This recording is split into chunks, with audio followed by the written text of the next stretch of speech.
وعلى آله وصحبه المتعددين بأعداده أما بعد أعوذ بالله من الشيطان الرجيم بسم الله الرحمن الرحيم الحسين مني وأنا من الحسين صدق الله العظيم وصدق رسوله النبي الكريم ونحن على ذلك لمن الشاهدين والشاكرين والحمد لله رب العالمين۔ معزز سامعین کرام، عرض و معروض کا سلسلہ جاری ہو۔ کچھ باتیں آپ کے گوش گزار کروں گا۔ اس سے قبل آئی ہے مولا مل کر اپنے آقا مولا حضور سرور سرورہ خاتم پیغمبراں مالک انسوجاں سیاح لامکاں ساری دنیا میں سب سے افضل اور سب سے نرالے دائی حلیمہ کے جگر کے پارے یعنی حضور احمد مصطفیٰ محمد مصطفیٰ صلی اللہ تعالیٰ علیہ وسلم کی بارگاہ بکس پناہ میں اپنے غلامی کا ثبوت دیتے ہوئے درود پاک پڑھیں۔ اللہم صلی علی سیدنا شیخنا مولانا محمد مبارک صلاۃ و سلام علیک یا رسول اللہ صلی اللہ علیہ وسلم۔ کیا بات ہے رضا اس چمنستان کرم کی، زہرا ہے کلی جس میں حسین اور حسن پھول۔ اور کسی نے کہا ہے قتل حسین اصل میں مرگ یزید ہے۔ قتل حسین اصل میں مرگ یزید ہے۔ اسلام زندہ ہوتا ہے ہر کربلا کے بعد۔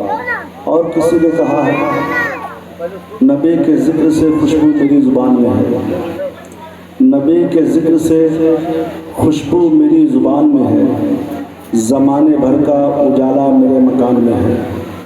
خدا کی راہ میں سر دینا گھر لٹا دینا، خدا کی راہ میں سر دینا گھر لٹا دینا، یہ بات تو ابو طالب کے خاندان میں ہے، یہ بات تو ابو طالب کے خاندان میں ہے۔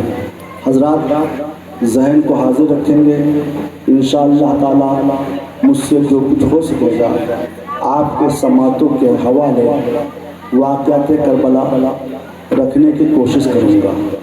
کل میں بیان کر رہا تھا کہ حضرت مسلم ابن عقیل رضی اللہ تعالیٰ عنہ اور ان کے دونوں شہزادے حضرت محمد اور حضرت ابراہیم رضی اللہ تعالیٰ عنہما، یہ لوگ جامع شہادت نوش کر چکے ہیں۔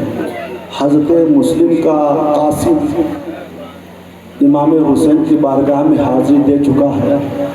امام حسین رضی اللہ تعالیٰ عنہ 3 ذی الحجہ کو جبکہ پوری دنیا کے مسلمان مکہ میں جاتے ہیں خانہ کعبہ کا حج کرنے کے لیے، وہ بھی حج اس طریقے سے کرنے کے لیے جاتے ہیں لوگ کہ اپنا سفر بھی خود کرتے ہیں، زاد راہ بھی خود لے کر جاتے ہیں اور حج کی سعادتوں سے مالا مال ہوتے ہیں۔ ان دنوں میں امام حسین رضی اللہ تعالیٰ عنہ سوئے کربل روانہ ہوتے ہیں۔ جنگ کرنے کے غرض سے نہیں میرے بھائی، اگر جنگ کرنے کے غرض سے جاتے تو بچوں کو ساتھ میں لے کر نہ جاتے، عورتوں کو ساتھ میں لے کر نہ جاتے۔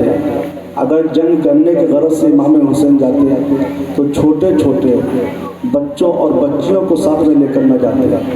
72 نفوس قدسیہ کل 82 ہیں، جس میں میدان کربلا میں کام آنے والے 72 ہیں، باقی 10 جو بچتے ہیں اس میں عورتیں ہیں اور چھوٹے بچے اور بچیاں ہیں۔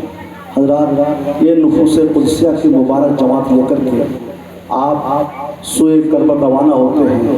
ادھر ابن زیاد نے کیا کیا، اسے پتہ چلتا ہے امام حسین آ رہے ہیں، 1000 کا لشکر جرار دے کر حر بن یزید ریاحی کو کی سرکردگی میں بھیجتا ہے اور کہتا ہے کہ امام حسین جہاں ملے وہیں پر انہیں گرفتار کر لو، گرفتار کر کے میرے دربار میں انہیں حاضر کرو۔ حر بن یزید ریاحی اور آقا حسین کا آمنا سامنا ہوتا ہے۔